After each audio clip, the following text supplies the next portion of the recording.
Hi friends, இன்றைக்கி afternoon சமையல் தான் பார்க்க போகிறோம். அதுக்காக நான் ஒரு சவ் கொஞ்சம் பீன்ஸ் எடுத்து வச்சுருக்கேன் சாம்பார் வைக்கிறதுக்கு. கத்திரிக்காயை மசால் பண்ணிக்கலாம்.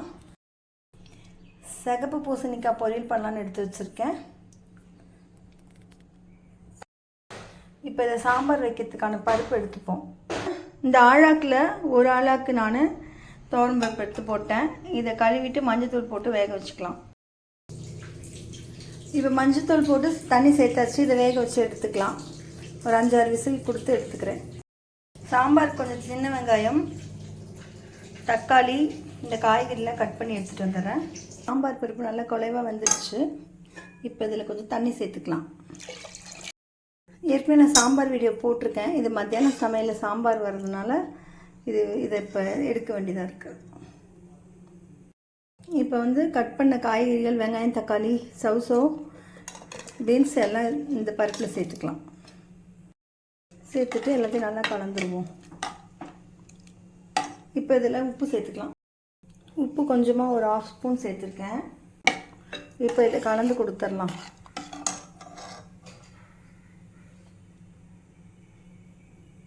இப்போ குழம்பு மிளகாய் பொடி 1 ஸ்பூன்,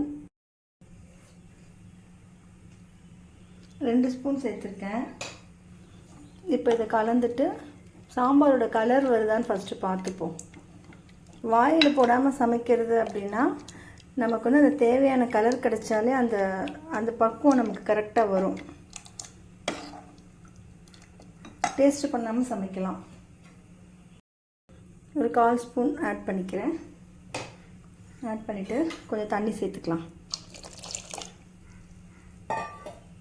தண்ணி சேர்த்துட்டு இப்போ பார்த்தீங்கன்னா அந்த சாம்பாரோட கலர் கரெக்டாக இருக்கும். வாயில் போடாமல் விரதத்துக்கு சமைக்கிறவங்க இதை அளவாக எடுத்துக்குங்க, கரெக்டாக வரும். இப்போ புளி நான் ஒரு 1/4 டம்ளர் அளவு இருக்கும். அதை இதில் சேர்த்துருவோம். சேர்த்துட்டு இப்போ எல்லாத்தையும் ஒன்றா கலந்துடலாம். கலந்துட்டு இதில் பெருங்காயம் கொஞ்சம் சேர்த்துக்கலாம். கொஞ்சமாக பெருங்காயம் சேர்த்துட்டு எல்லாத்தையும் ஒன்றா கலந்து கொடுத்துருவோம்.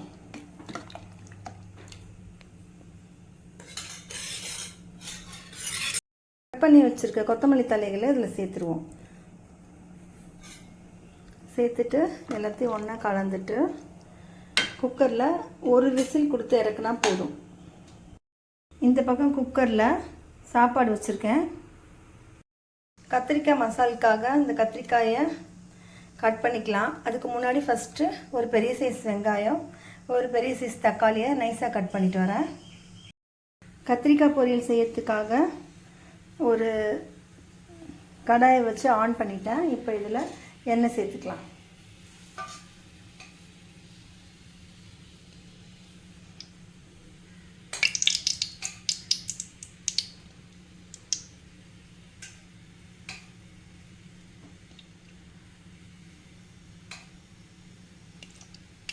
ஒரு 4 ஸ்பூன் எண்ணெய் சேர்த்துருக்கேன். இது காஞ்சதும் கடுகு உளுத்தம்பருப்பு போட்டுக்கலாம். இப்போ எண்ணெய் காஞ்சிருச்சு. இதில் கடுகு உளுத்தம்பருப்பு சேர்த்துக்கலாம். கட் பண்ணி வச்சுருக்க பெரிய வெங்காயத்தை சேர்த்துருவேன்.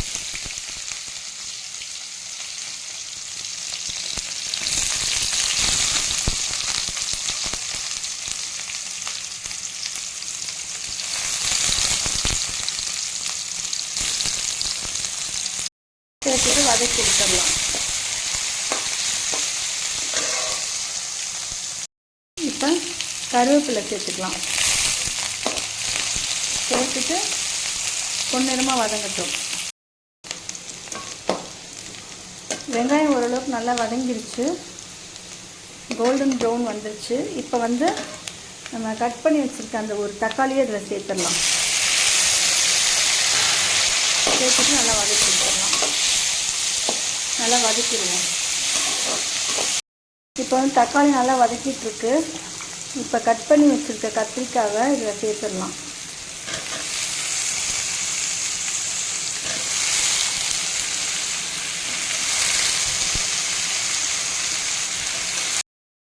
மஞ்சத்தூள் லைட்டாக ஆட் பண்ணிக்கிறேன். 1/4 ஸ்பூன் அளவுக்கு மஞ்சள் தூள் சேர்த்துட்டு எல்லாம் ஒன்றா கலந்து கொடுத்துருவோம்.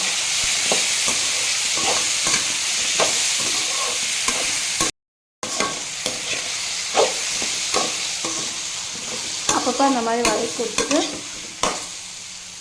இப்போ கத்திரிக்காய் ஓரளவுக்கு வதங்கிடுச்சு. இப்போ உப்பு சேர்த்துக்கலாம். அதில் கொஞ்சமாக சேர்த்துப்போம். 1/4 ஸ்பூனை விட கொஞ்சம் அதிகமாக நல்லது. எல்லாத்தையும் ஒன்றா கலந்துருவோம். கலந்துட்டு இப்போ மிளகாத்தூள் ஆட் பண்ணிக்கலாம். லைட்டாக 1/2 ஸ்பூன் ஆட் பண்ணியிருக்கேன். இதையும் ஒன்றா கலந்துருவோம்.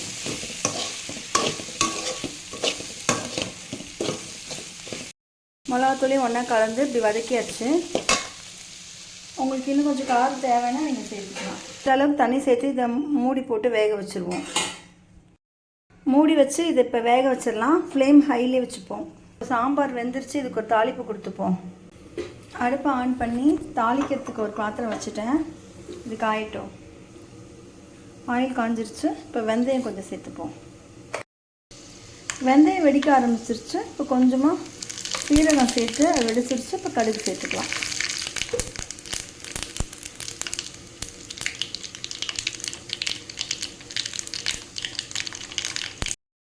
இப்போ கடுகு வெடிச்சிருச்சு.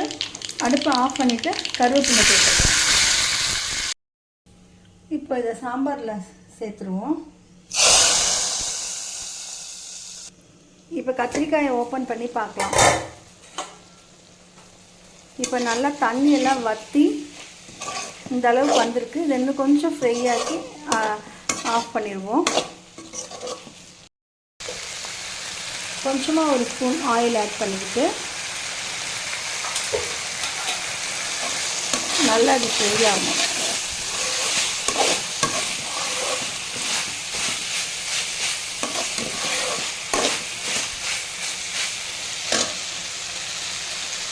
நல்லா ஃப்ரை ஆகிட்டுருக்கு.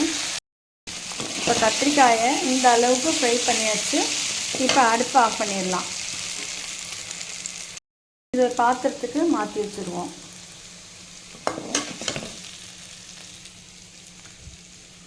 ஃப்ரையை ஒரு பாத்திரத்துக்கு மாற்றி வச்சுட்டேன். இப்போ பொரியலுக்காக இந்த சிகப்பு பூசணிக்காயை கட் பண்ணிட்டு வந்துடுறேன்.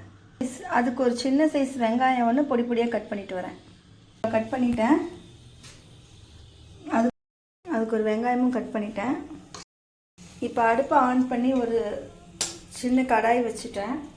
இப்போ வந்து இதில் எண்ணெய் சேர்த்துக்கலாம்.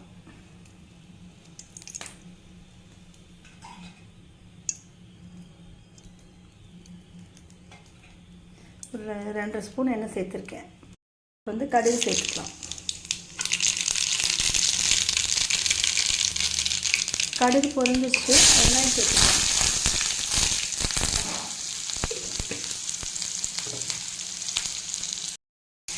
இப்போ வந்து கருவேப்பிலை சேர்த்துக்கலாம்.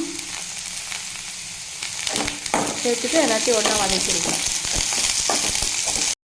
வெங்காயம் நல்லா வதங்கணுங்க. வெங்காயம் வதங்கட்டுங்க. இப்போ வெங்காயம் நல்லா வதங்கிருச்சு. இப்போ வந்து கட் பண்ணி வச்சுருக்க சிகப்பு பூசணிக்காவை இதில் சேர்த்துக்கலாம்.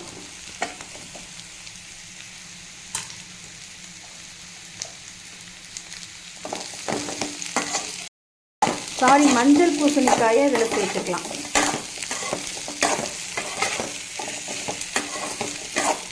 மறந்து சிகப்பு பூசணிக்காய்ன்னு சொல்லிட்டேன். மஞ்சள் பூசணிக்காய் இது வதங்கிடுச்சு. இப்போ வந்து சால்ட்டு சேர்த்துக்கலாம். லைட்டாக ஒரு 1/4 ஸ்பூன் சேர்த்துருக்கேன். சால்ட் சேர்த்துட்டு இப்போ வதக்கி கொடுத்துருவோம். நல்லா வதக்கிட்டு இப்போ வந்து ஒரு 1/2 ஸ்பூன் குழம்பு மிளகாய் தூள் இதில் சேர்த்துக்கலாம். சேர்த்து எல்லாத்தையும் ஒன்றா வதக்கிடுவோம்.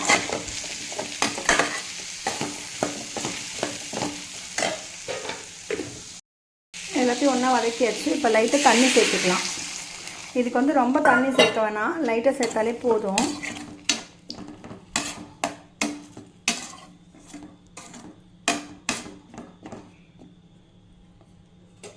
இப்போ இது ஒரு தட்டு போட்டு மூடி வச்சுருவோம். இப்போ இதை மூடி வச்சாச்சு. ஃப்ளேம் ஹையில் வச்சு வேக விட்டுடலாம். இப்போ இந்த மூடியை திறந்து பார்த்துடலாம்.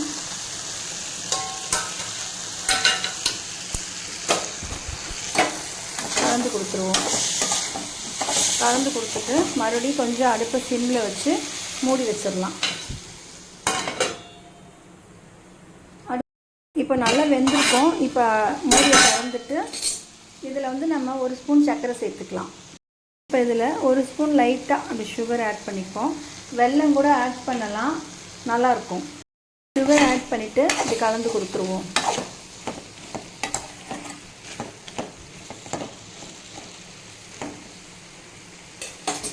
ஃப்ளேமை ஹையில் வச்சுட்டு நல்லா வத்தட்டும்.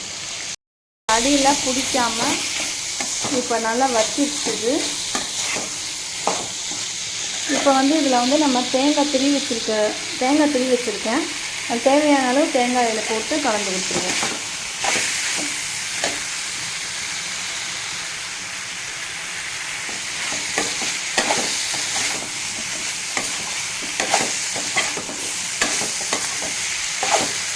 தேங்காயில் போட்டு கலந்தாச்சு. அவ்வளோதான், சிகப்பு பூசணிக்காய் பொரியல் ரெடி ஆயிடுச்சு. அவ்வளோதான் ஃப்ரெண்ட்ஸ், இன்றைக்கி எங்களோட லன்ச் இதான். சாம்பார், கத்திரிக்காய் பொரியல், அரசாணிக்காய் பொரியல், வெள்ளை சாப்பாடு. அவ்வளோதான். இந்த வீடியோ உங்களுக்கு பிடிச்சிருந்தா லைக் பண்ணி ஷேர் பண்ணி கமெண்ட் பண்ணுங்கள். மறக்காமல் சப்ஸ்கிரைப் பண்ணுங்கள். பாய் ஃப்ரெண்ட்ஸ், நெக்ஸ்ட் வீடியோவில் பார்க்கலாம்.